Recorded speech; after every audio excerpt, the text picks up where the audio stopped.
The other day I was giving a reading to a woman, and wonderful reading, connecting to her. She was on Zoom. She was basically on my laptop sitting where my phone is right now. We were talking. She was a Catholic. She was talking about how she would say the rosary every day. And, I think that's cool. Somebody that would normally be in a religion that wouldn't like somebody like me.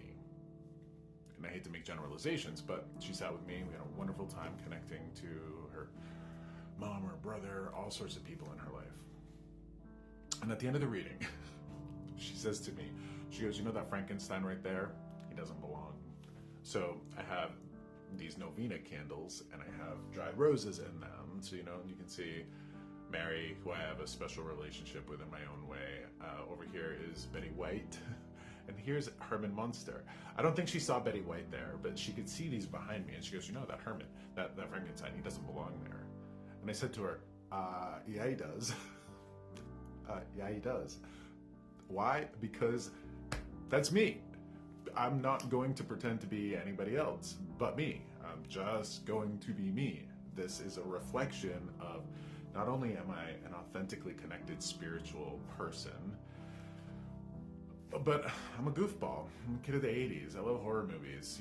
We're human. And that's a reminder for anybody that would be ever working with other spiritual practitioners. There are so many people in this field and in this work that try to be holier than thou, that try to be high vibration, that try to be better than everybody else. That's not me. I'm a goofball.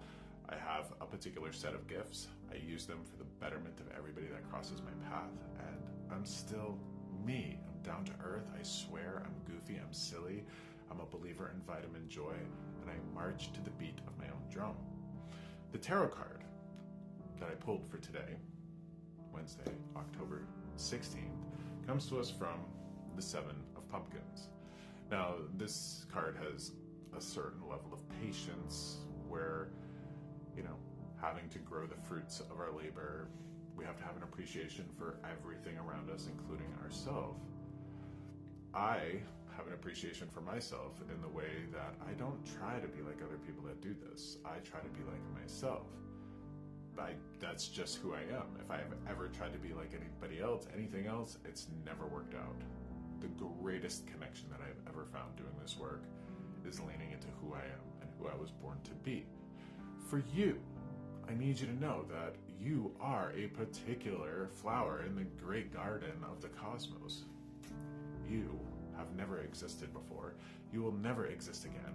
You are just you. And that's the most wonderful, wonderful gift that you could ever ask for. Don't try to be like your neighbors. Don't try to keep up with the Joneses. Don't try to be like your sister or your best friend. Don't try to be like the people on TV or the movies or Hollywood. Be you. With no shame, no apology, and just concentrate on being the greatest version of you. Those who love you will find you. Those who can't stand that will fall away, and we're not for everybody.